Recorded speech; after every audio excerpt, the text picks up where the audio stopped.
उसका सिलेबस वो केवल सामान्य जानकारी पूछ रहा है, ठीक है। तो उसको ध्यान में रखते हुए हम केवल विज्ञान के संदर्भ में सामान्य जानकारी लेते हैं। तो मित्रों देखिएगा, सबसे पहले हमारे सामने शब्द है विज्ञान, ठीक है। पहले इस शब्द को पहले जानते हैं, इसका मतलब क्या होता है, फिर आगे इसकी जो भी शाखाएं होती हैं उनके बारे में अध्ययन करेंगे। हम सभी लोग जानते हैं जो विज्ञान होता है इसे हम साइंस कहते हैं अंग्रेजी में,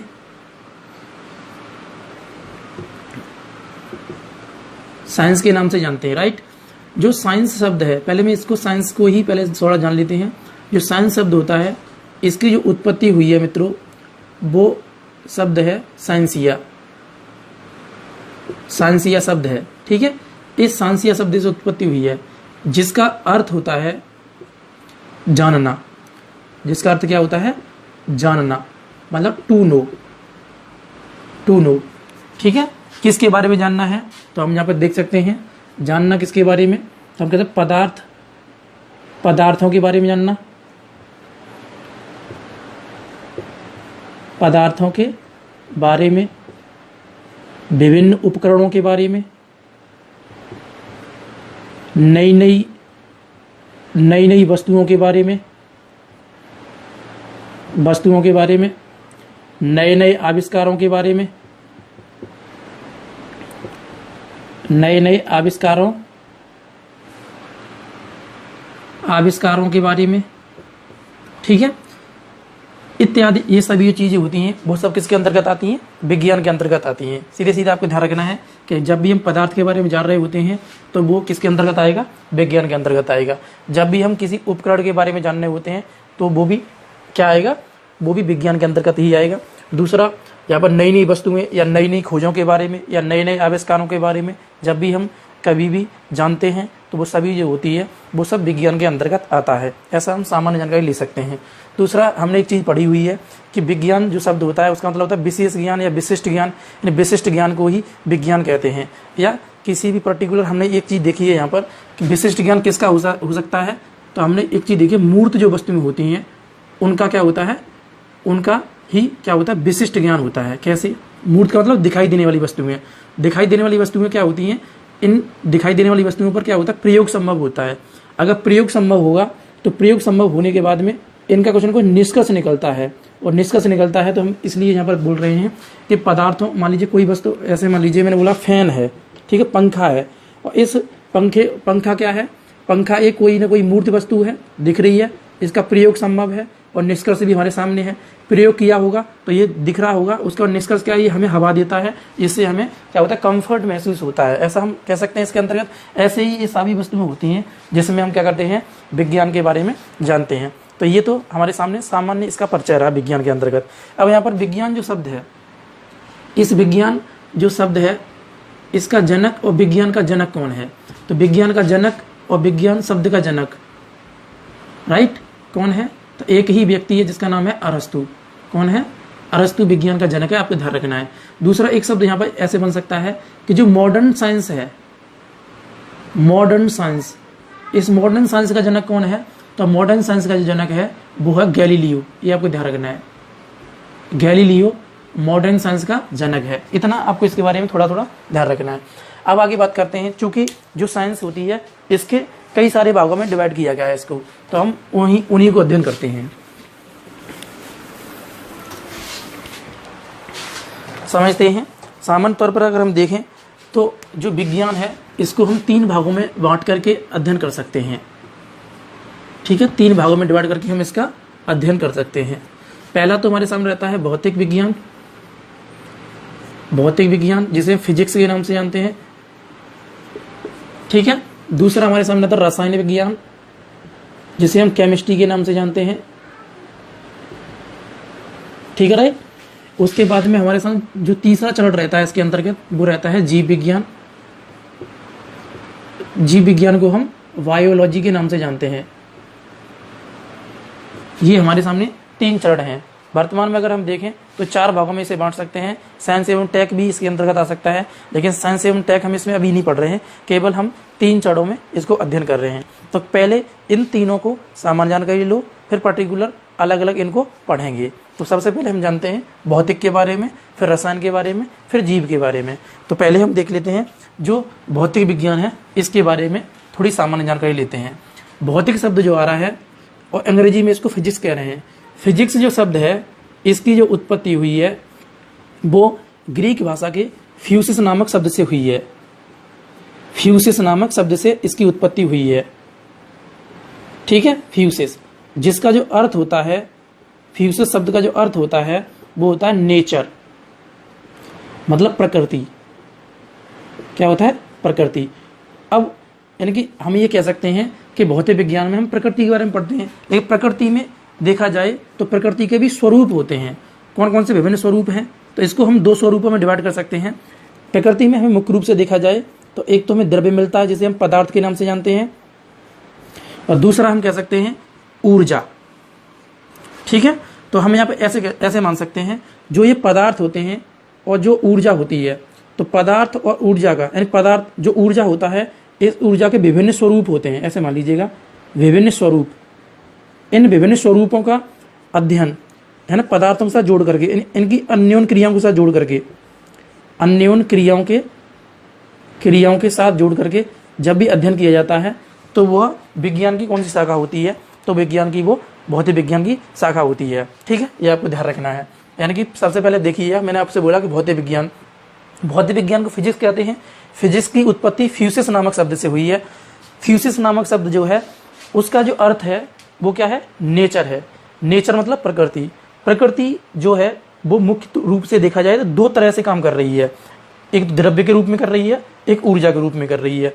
जो द्रव्य जिसे हम पदार्थ के नाम से जानते हैं, द्रव्य या पदार्थ और ऊर्जा, तो हम कह सकते हैं ऊर्जा के विभिन्न स्वरूपों का अध्ययन अन्योन क्रियाओं के माध्यम से द्रव्यों के साथ मिलाकर किया जाता है, उसे हम भौतिक विज्ञान के अंतर्गत रखते हैं। ऐसे हम इसको परिभाषित कर सकते हैं। दूसरा जो भौतिक विज्ञान होती है, इस भौतिक विज्ञान में हमारे सामने दो चीजें मिलती हैं कि जो भौतिक विज्ञान है उसे हम दो भागों में डिवाइड कर सकते हैं। एक तो हमारे सामने रहती है, एक तो एंशिएंट भौतिक विज्ञान है, एंशिएंट भौतिक विज्ञान है, और एक है मॉडर्न भौतिक विज्ञान। जो एंशिएंट भौतिक विज्ञान है इसको हालांकि हम प्राचीन भौतिक विज्ञान कह सकते हैं, लेकिन यहाँ पर प्राचीन भौतिक विज्ञान शब्द नहीं दिया गया है। यहाँ पर जो शब्द है उसका मतलब है चिरसम्मत भौतिक विज्ञान। चिरसम्मत भौतिक विज्ञान, जो चिरसम्मत भौतिक विज्ञान है इसमें इसका पिता जो है, ये थोड़ा सा आपको ध्यान रखना है। चिरसम्मत भौतिक विज्ञान का पिता कौन है? सर आइजैक न्यूटन है। सर आइजैक न्यूटन इस भौतिक विज्ञान का पिता है। जबकि हम मॉडर्न फिजिक्स की बात करते हैं तो मॉडर्न फिजिक्स या आधुनिक जो भौतिकी है उसका जो पिता है उसे माना गया है अल्बर्ट आइंस्टीन को। अल्बर्ट आइंस्टीन को क्या माना गया है? भौतिक विज्ञान का पिता माना गया है, जो कि आधुनिक भौतिक विज्ञान के अंतर्गत आती है। इतना आपको ध्यान रखना है। लेकिन अगर बेसिकली पूछे कि भौतिक विज्ञान का जनक कौन है, तो सीधे सीधे आपको ध्यान रखना है भौतिक विज्ञान का जनक होगा वो सर आइजैक न्यूटन ही होगा। सर आइजैक न्यूटन, ये आपको इसके बारे में ध्यान रखना है सीधे सीधे, ठीक है। तो ये हम कह सकते हैं भौतिक विज्ञान का सामान्य परिचय रहा। इसमें अगर हम पर्टिकुलर सब्जेक्ट को पढ़ेंगे तो हम पर्टिकुलर को जानेंगे क्या क्या इसका विषय वस्तु है, उसमें देखेंगे पहले सिलेबस के बारे में, उसके बारे में फिर हम इस कोर्स को रन करेंगे, ठीक है। अब दूसरी हम देखते हैं, दूसरी जो शाखा है इसके अंतर्गत वो है हमारे सामने रसायन विज्ञान। रसायन विज्ञान देखो दो शब्द दिए गए, एक अंग्रेजी शब्द भी है और एक हिंदी शब्द भी है। तो हम क्या करते हैं, पहले हिंदी शब्द से रसायन विज्ञान की परिभाषा क्रिएट करते हैं, फिर इसके अंग्रेजी शब्द से इसकी परिभाषा क्रिएट करते हैं। तो पहले हम देख लेते हैं जो हिंदी शब्द है, इसमें हम कह सकते हैं हिंदी शब्द को दो भागों में डिवाइड कर सकते हो। एक तो हमारे सामने रस है और एक है आयन, ठीक है। रस को हम कह सकते हैं केमिकल, तो ठीक है। हम ये कह सकते हैं रसायन विज्ञान में केमिकल का अध्ययन करते हैं। यानी कि अगर हम देखें जो केमिकल शब्द है, रस से केमिकल प्राप्त हो रहा है, यानी केमिकल का अध्ययन करना क्या है, रसायन विज्ञान के अंतर्गत आता है। अब जो केमिकल जो शब्द है इसका जो जनक है वो कौन है, तो वो है नागार्जुन। कौन है? नागार्जुन, भारतीय साइंटिस्ट हैं, आपको ध्यान रखना है। नागार्जुन क्या है, इस केमिकल शब्द के जनक हैं। इन्होंने ही बताया था कि रसायन विज्ञान के अंतर्गत हम क्या करते हैं, केमिकल का अध्ययन करते हैं। इनकी एक पुस्तक है मित्रों, इनकी एक पुस्तक है, आपको ध्यान रखना है, माध्यमिक सूत्र। माध्यमिक सूत्र, इस माध्यमिक सूत्र में इन्होंने केमिकल के बारे में बताया था और इन्होंने एक सिद्धांत दिया है, एक सिद्धांत के जनक हैं और वो सिद्धांत कौन सा है? द्रव्यमान संरक्षण का सिद्धांत। द्रव्यमान संरक्षण का सिद्धांत, ठीक है। इसके जनक भी कौन है? तो आपको ध्यान रखना नागार्जुन जी हैं, ठीक है। अब बात करते हैं केमिस्ट्री से, अब इसको थोड़ा परिभाषित करते हैं। केमिस्ट्री से अगर देखें तो केमिस्ट्री के अंतर्गत देखें तो केमिस्ट्री जो शब्द है, इसकी जो उत्पत्ति हुई है, इसकी जो उत्पत्ति हुई है वो एक कीमिया शब्द से हुई है, कीमिया। और कीमिया शब्द जो है वो मिस्र भाषा का है मित्रों, मिस्र भाषा का। अब कीमिया शब्द का जो अर्थ होता है वो होता है काली मिट्टी। क्या होता है? काली मिट्टी। और इस काली मिट्टी में तत्व मिलते थे। क्या मिलते थे? तत्व, यानी एलिमेंट मिलते थे। यानी कि हम ये परिभाषित कर सकते हैं कि जो केमिस्ट्री होती है इसमें हम एलिमेंट का अध्ययन करते हैं, यानी तत्वों का अध्ययन करना ही रसायन विज्ञान कहलाता है, ऐसा हम इसके अंतर्गत देख सकते हैं। अब ये तत्वों का अध्ययन करना, ये जो सब बताया है, ये किसने बताया है? तो ये बताया था लेवासिए नामक व्यक्ति ने, लेवासिए नामक व्यक्ति ने, ठीक है। ये आपको ध्यान रखना है। लेवासिए ने भी आधुनिक युग में, हम कह सकते हैं आधुनिक युग में, द्रव्यमान संरक्षण का सिद्धांत भी दिया है। तो आपसे पूछे, देखो दो व्यक्ति हैं द्रव्यमान संरक्षण का सिद्धांत देने वाले। एक सबसे पहले ये द्रव्यमान संरक्षण का सिद्धांत दिया था, वो दिया था नागार्जुन ने, ठीक है। दूसरा जो व्यक्ति रहता है वो दिया है लेवासिए ने। तो हम कह सकते हैं लेवासिए भी क्या है? द्रव्यमान संरक्षण का जनक माना जाता है, द्रव्यमान संरक्षण के सिद्धांत का जनक माना जाता है, ठीक है। जबकि सबसे पहले नागार्जुन ने दिया है। अगर दोनों ऑप्शन में आ रहे हैं और पूछ रहा है बताइए निम्नलिखित में से द्रव्यमान संरक्षण के सिद्धांत के जनक कौन है, तो दोनों ऑप्शन में है, तो सबसे पहले किसने दिया है? नागार्जुन ने। तो इस कंडीशन में कौन सा राइट हो जाएगा? नागार्जुन राइट हो जाएगा। लेकिन अगर नागार्जुन ऑप्शन में नहीं है तो उस समय कौन सा राइट हो जाएगा? तो वो हो जाएगा लेवासिए, ठीक है। ये आपको ध्यान रखना है। दूसरा एक चीज होती है, लेवासिए ने ऑक्सीजन यानी O2 दहन के लिए आवश्यक है, दहन के लिए आवश्यक है, इसके बारे में भी किसने बताया है? तो ये लेवासिए ने बताया था, ठीक है। O2 यानी कि ऑक्सीजन दहन के लिए आवश्यक है, तो ये भी लेवासिए ने बताया था, ठीक है। अब जो O2 आया है तो O2 की खोज किसने की है? तो आपको ध्यान रखना है प्रीस्टले ने की है, प्रीस्टले, ठीक है। जोसेफ प्रीस्टले, जोसेफ प्रीस्टले ने 1774 में, है ना, 1774 में इस ऑक्सीजन की खोज की थी, आपको ध्यान रखना है। लेकिन ऑक्सीजन दहन के लिए आवश्यक है, ये किसने बताया था? लेवासिए ने बताया था। लेवासिए ने द्रव्यमान संरक्षण का सिद्धांत भी दिया है। और दूसरा हमने ये देखा है, जो केमिस्ट्री से ये निकल के आ रहा है, जब हिंदी से निकल के आ रहा है ना, रसायन शब्द का मतलब होता है केमिकल, रस मतलब केमिकल होगा, केमिकल का जनक नागार्जुन, इसलिए नागार्जुन को रसायन विज्ञान का जनक भी कहते हैं। ध्यान रखना, यहाँ पर दो चीजें आपको ध्यान रखनी है। दो व्यक्ति मिल गए हमें कि केमिकल का अध्ययन कर रहे हैं, जो कि रसायन विज्ञान में ही आ रहा है। तो इसका मतलब यह हुआ कि नागार्जुन भी क्या है? नागार्जुन भी रसायन विज्ञान का जनक माना जाएगा। जबकि यहाँ पर काली मिट्टी, केमिया शब्द जो कि मिस्र भाषा का है, और काली मिट्टी जिसका अर्थ होता है, जिस काली मिट्टी में क्या होते थे? बहुत सारे तत्व मिल रहे थे। इन तत्वों का अध्ययन करना किसने बताया?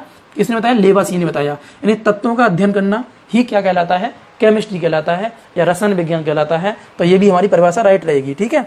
अब जो नागार्जुन है, इसकी पुस्तक है माध्यमिक सूत्र, ठीक है। इस माध्यमिक सूत्र में इसने केमिकल के बारे में बताया, और नागार्जुन ने एक सिद्धांत दिया है जिसका नाम क्या है? द्रव्यमान संरक्षण का सिद्धांत। द्रव्यमान संरक्षण का सिद्धांत एक व्यक्ति और है, कौन है? लेवासिए। लेवासिए ने भी द्रव्यमान संरक्षण का सिद्धांत दिया है, पहले नागार्जुन ने दिया, फिर लेवासिए ने दिया। तो दोनों ही क्या है? द्रव्यमान संरक्षण के सिद्धांत के जनक माने जाएंगे। उसके बाद में जो लेवासिए है, लेवासिए को वर्तमान में हम ये कह सकते हैं, वर्तमान में इसे रसायन विज्ञान का जनक कहते हैं। ध्यान रखना है। अगर आपसे पूछा जाए कि बताइए दोनों ऑप्शन में दे दिए, नागार्जुन भी और लेवासिए भी, तो ऐसी कंडीशन में आपसे पूछे कि बताओ निम्नलिखित में से रसायन विज्ञान का जनक कौन है, तो उस समय ऑप्शन मान लीजिए आपको लेवासिए भी मिल रहा है और नागार्जुन भी मिल रहा है और दो अन्य ऑप्शन भी हैं, तो उस समय लेवासिए राइट होगा, ठीक है। नागार्जुन और लेवासिए में अगर रसायन विज्ञान की बात पूछ रहा है तो रसायन विज्ञान के अंतर्गत अगर तुम देखोगे तो कौन हो जाएगा? तो वो लेवासिए ही राइट होगा। उस समय आपको ये ध्यान रखना है। इसके बाद में हम जानते हैं जो लेवासिए है ना, लेवासिए ने एक और बात कही है O2 के बारे में, यानी O2 दहन के लिए आवश्यक है, इस बारे में इन्होंने बात कही है। इतना आपको इसके बारे में ध्यान रखना है। सामान्य जानकारी रसायन विज्ञान में इतना आपको ध्यान रखना है। पर्टिकुलर जब पढ़ेंगे इस सब्जेक्ट को तो और डीपली जानेंगे। विषय वस्तु में आपको बता रहा हूँ, बताऊंगा पहले सिलेबस के बारे में और उसके बाद में फिर आगे हम रन करेंगे इस कोर्स को। अब आगे बढ़ते हैं हम लोग। तो आगे हमारे सामने आता है जीव विज्ञान। ठीक है, जीव विज्ञान चूंकि विज्ञान के तीसरा चरण मान सकते हैं हम, या तीसरी शाखा मान सकते हैं। जो जीव विज्ञान है, जिसे हम बायोलॉजी कह रहे हैं, तो मैं क्या करता हूँ, जो जीव विज्ञान है, विज्ञान जीव विज्ञान से ही डिवाइड कर सकता हूँ या बायोलॉजी से, तो मैं क्या करता हूँ, बायोलॉजी से इसे डिवाइड कर लेता हूँ अंग्रेजी शब्द से। ठीक है, हमारे सामने बायोलॉजी शब्द आ रहा है, बायो, तो बायोस, इसको लोगस कर सकते हैं, लोगस। ठीक है, देखो लोगस का मतलब होता है अध्ययन करना, और वायोस का मतलब होता है सजीव, सजीव, और लोगस का मतलब क्या है, अध्ययन। यानी कि सजीवों का अध्ययन करना ही जीव विज्ञान है या बायोलॉजी है। यानी सजीवों का अध्ययन करना ही क्या है, जीव विज्ञान है। सीधे सीधा आप इस आधार पर जान सकते हैं। ठीक है, अब जो सजीव होते हैं, सजीव कौन कौन से होते हैं, तो सजीव दो प्रकार के होते हैं।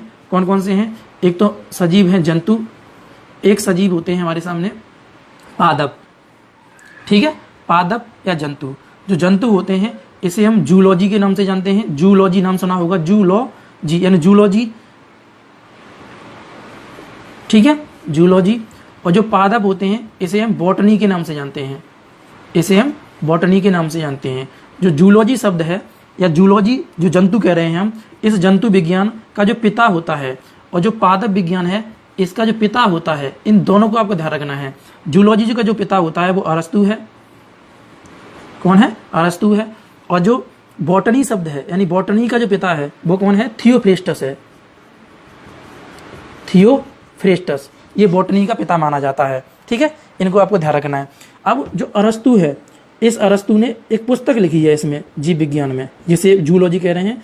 इसका नाम है एनिमल प्लांटोरियम, एनिमल प्लांटोरियम, प्लांटोरियम। ठीक है, और जो थियोफ्रेस्टस है इसकी भी एक पुस्तक है। ठीक है, इन्होंने पुस्तक लिखी है हिस्टोरिया, हिस्टोरिया प्लांटोरियम, प्लांटोरियम, हिस्टोरिया प्लांटोरियम। इस हिस्टोरिया प्लांटोरियम में इस थियोफ्रेस्टस ने 500 प्रकार के पौधों का अध्ययन किया है ना, 500 प्रकार के पौधों का। इसलिए इसे बॉटनी का जनक कहते हैं। ध्यान रखना, पादप का, पादप विज्ञान का जनक कौन है, या वनस्पति विज्ञान का जनक। इसको हम वनस्पति शब्द भी दे सकते हैं, राइट, वनस्पति। तो वनस्पति विज्ञान का जनक कौन है, तो थियोफ्रेस्टस है। जूलॉजी या जंतु विज्ञान का जनक कौन है, अरस्तु है। अरस्तु की पुस्तक का नाम क्या है, एनिमल प्लांटोरियम है।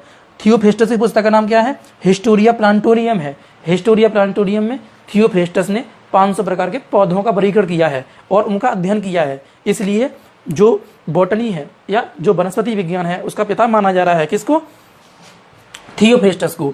अब यहाँ पर इतना ही ये सीमित नहीं रहता मित्रों, अभी यहाँ पर एक चीज ध्यान रखना है आपको। जो जीव विज्ञान है, इस जीव विज्ञान जो शब्द है, ये शब्द जो आ रहा है ना, पर्टिकुलर शब्द, ये शब्द का जनक कौन है, तो ये शब्द का जनक जो है वो है लेमार्क। कौन है, लेमार्क व ट्रेव रेनिस। ये दो व्यक्ति दिए हैं, ट्रेव रेनिस। इन दो व्यक्तियों ने इस शब्द को दिया है। ध्यान रखना है आपको, जीव विज्ञान शब्द का जनक कौन है, तो लेमार्क और ट्रेव रेनिस है। और पूछे कि जीव विज्ञान का पिता कौन है, ध्यान रखना है दोनों चीजें यहाँ पर। जीव विज्ञान का पिता कौन है, तो जीव विज्ञान का जो पिता होगा वो यहाँ पर अरस्तु रहेगा। कौन रहेगा, अरस्तु। अब मित्रों देखो 3 जगह अरस्तु आ चुका है, थोड़ा सा ध्यान रखना। मैंने आपसे बोला कि विज्ञान का जनक कौन है, विज्ञान का जनक कौन है, तब भी अरस्तु ही आएगा। जीव विज्ञान का जनक कौन है, तब भी अरस्तु आएगा।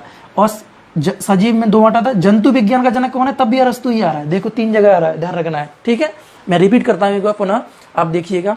यानी कि वो एक चीज ध्यान रखना, ये वायो और लोगस जो आ रहा है ये भी किस भाषा के हैं, ग्रीक भाषा के शब्द हैं। ध्यान रखना है, केवल एक शब्द ध्यान रखना मिस्र का है, बाकी सब ग्रीक भाषा के हैं। मैंने साइंसिया शब्द को भी ग्रीक भाषा में डिवाइड किया था, जबकि भौतिक विज्ञान में फ्यूसिस नामक शब्द है उसको भी हम ग्रीक भाषा में जान रहे हैं। जबकि केमिस्ट्री शब्द में जो कीमिया शब्द है वो मिस्र भाषा का है। केवल इतना आपको ध्यान रखना है इसके अंतर्गत। इतना स्पष्ट हो गया होगा, तो एक बार मैं रिपीट कर लेता हूँ इसको, जिससे कि आपको और आसानी हो इसे समझने में। सबसे पहले मित्रों हमने देखा था विज्ञान, विज्ञान जिसे हम साइंस कह रहे हैं। साइंस का मतलब यानी कि साइंसिया नामक शब्द से इसकी उत्पत्ति हुई है। साइंसिया नामक शब्द का जो मतलब होता है वो होता है जानना या टू नो। किसके बारे में जानना? यानी बहुत सारे पदार्थों के बारे में जानना, नई नई खोजों के बारे में जानना, क्रियाकलापों के बारे में जानना, उपकरणों के बारे में जानना, इत्यादि सभी जो होते हैं वो सब किस में आते हैं? विज्ञान के अंतर्गत आते हैं। ये सभी हमने इसके अंतर्गत देखे थे।